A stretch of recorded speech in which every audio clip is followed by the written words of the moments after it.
a railroad going from San Francisco to L.A. I think it's 100 times over budget. That's incredible.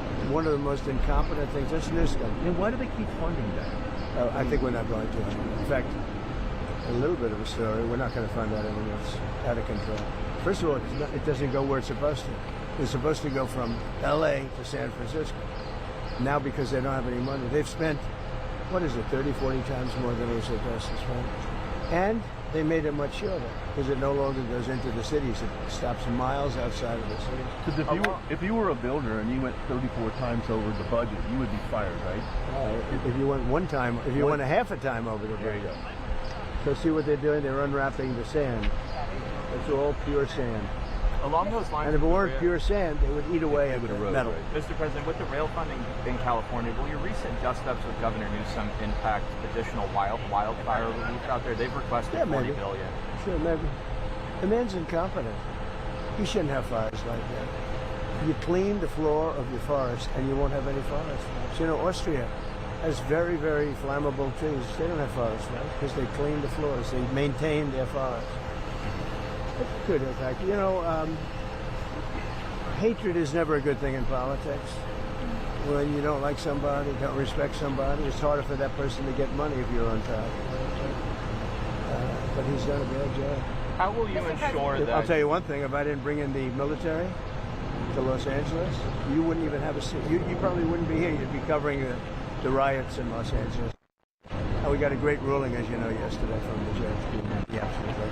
If we didn't bring in the military in Los Angeles, you would have maybe no city. You'd have just what you have with the housing, burned to the ground. How will you ensure that what they're doing is they take this out.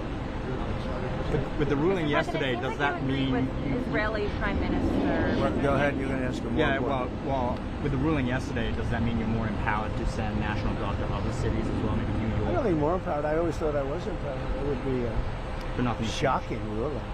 Only a guy like Newsom would even ask for it. You know, he should be thanking me instead of fighting.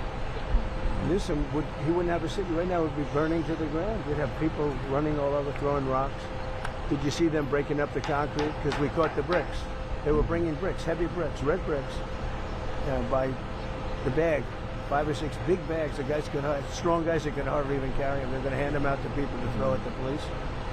And by the way, the chief of police in Los Angeles said that we needed the help. If we didn't have the help, we would have been in trouble. Now he changed his mind 4 days later because he put a little bit, but and he actually needed it more than. But we did a great job. We quelled that thing, and the fact that we are even there thinking about going in, they won't bother with it anymore.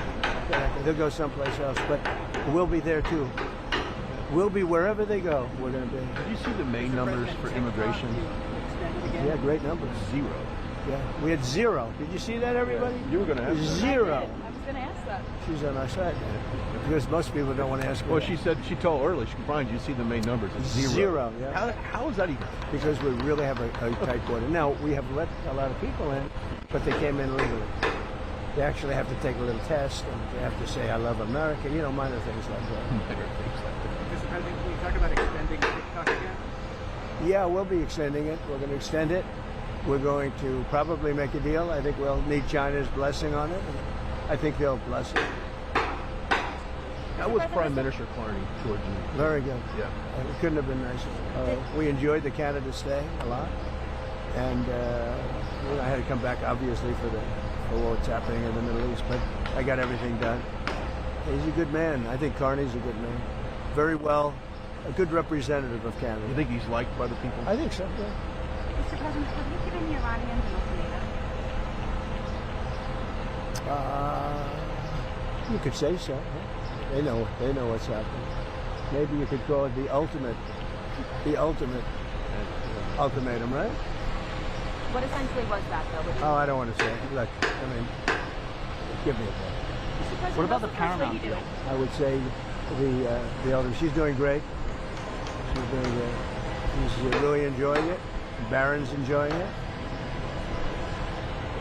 All my kids are enjoying it, actually. It's pretty hot out here, isn't it? Yeah, it's muggy. What's muggier, the DC or West Palm Beach in the summer? I think this is muggier. This is a muggy. This is that. I mean, Mr. President, Mr. President, could I ask you about the Paramount deal and the merger with Skydance and the Ellisons? Like, what's holding that up, and like, do you see that being resolved anytime soon? I hope so. It's a good. Ellison's great. They'll do a great job with it. But so what they did is they interviewed 60 Minutes. They interviewed Kamala. Her answer was horrendous. I would say election threatening. This is the day before the election. Her answer was election threatening or so incompetent. So they took the entire answer out, and they took another answer to another question and put it in. And they did that, I understand, a number of times, but you don't have to do it a number of times. The main question they asked, and we caught them. And they're very embarrassed by it, and they're working on a settlement now. But think of it, did you ever hear that one before? They took the entire, every word, threw it out, put another answer. Do you think they do that for me? I think it happens daily. Well, I've never seen it. I thought I've seen everything. That I've never seen. And it's very embarrassing. The head of 60 Minutes got fired. The head of CBS got fired. They're all getting fired. Do you think the deal See what will they're not doing here? What are Wait. they doing? This is only if you're in construction. This is exciting. See, they have to get it perfectly straight. And once it's perfect, then they pour in the sand, and it's there for 100 years. Mr. President, as the Senate works on the big, beautiful bill, it seems like SALT is going to be a really big issue between Senate Republicans and House Republicans. Well, I hope so it's what not. are you telling senators? Because the New York Republicans on the House side are making clear that that's a red line for them. Well, if it were a red line, then get ready for a 68% tax increase in 1929, because we're taking care of that issue too. You know what that is? That's debt ceiling. The debt ceiling, we have to move the debt. And if we don't move the debt, it's you violate covenants. It's a terrible thing. Actually, Pocahontas even agreed with me on that. She's been wanting to get rid of the debt ceiling because she said it's too violent. It is violent. So I mean, anybody that votes against it, they voted to give a 68% tax increase, and many other bets. There would be no money for the border. You know, we have billions of dollars allocated to immigration, the border, keeping criminals out, getting criminals out too. If that doesn't pass, you'll get a 68% tax increase. And I would say this, any senator that votes against it, and that includes Democrats, I think they'll be finished in politics. On SALT specifically, do you think Senate Republicans or House Republicans will have to bend more in order to get the bill at large? I don't know. We're going to see how it works out. It's a very difficult issue, to be honest with you.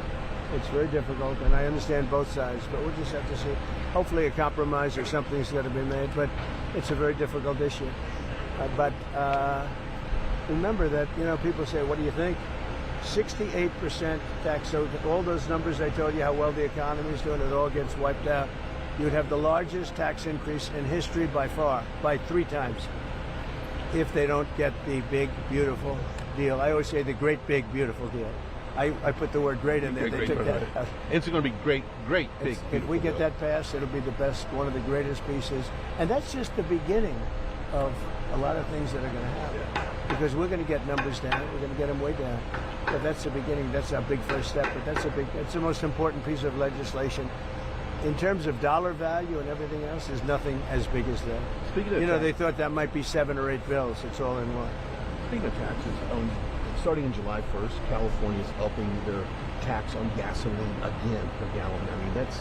Well, I beat the California mandate. Congress just passed a bill ending it. That was terrible.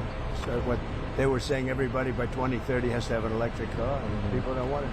I'm all for electric cars, but you have to want one. And right now it's about 7%. But they were forcing everybody to have it. I ended that. And now they're coming out with more. No, in California, we've got some gas stations where just 2 weeks ago, it was $1.98, $1.99. We've got the gas down low. And we have this little situation, which will drive it up a little bit, but very little. And it's going to come down again. Going to give people a lot of extra money. Groceries are down. Eggs are down. The eggs. They hit me the first week about eggs. But no, I think that, look, you know what I do whenever I talk about Gavin Newsom? I say, look at the railroad. Look at the railroad. It's not even possible. Do you think he comes out and sees the construction workers? I don't think so. I don't think he put an American flag in front of the Capitol in Sacramento either. Mr. President, some of the supporters are split on the U.S. response to Who are you with? CNN. Well, There's a split, fake though. news. Fortunately, nobody watches. But my question Is anybody watching CNN nowadays? I haven't seen it in a long time. but some of your supporters are wary of the U.S. getting involved in another Oh, I foreign haven't seen law. that. No. And some believe that we should support. Do you ever ask a positive question at CNN? My supporters are more in love with me today, and I'm in love with them more than they were even at election time, where we had a total a landslide. We had, we won all 7 swing states. Did CNN report that? We won all 7 out of 7, which everyone said would be almost impossible. And we won by millions of votes. We won 2,750 districts versus 505 districts. Think of that, 2,750 versus 505. And CNN... I think what she might be alluding to is the base is going to stay with you regardless. And you've gone through different tests, regardless. But some of the people in the base don't want a long-term war. They're afraid that we're going to get into a long-term war. We're not looking for a long-term war. We're looking... I only want one thing. Iran cannot have a nuclear weapon. That's it. I'm not looking long-term, short-term. And I've been saying that for 20 years. I've been saying it as a civilian who got a lot of publicity. People would cover it. Very simply, Iran cannot have a nuclear weapon. That's it. It's not a question of anything else. And if you did, you wouldn't have much of a country, because they would use it on us, and they'd use it on other people, and they'd be a terror all over the world. So I may have some people that are a little bit unhappy now, but I have some people that are very happy, and I have people outside of the base that can't believe that this is happening.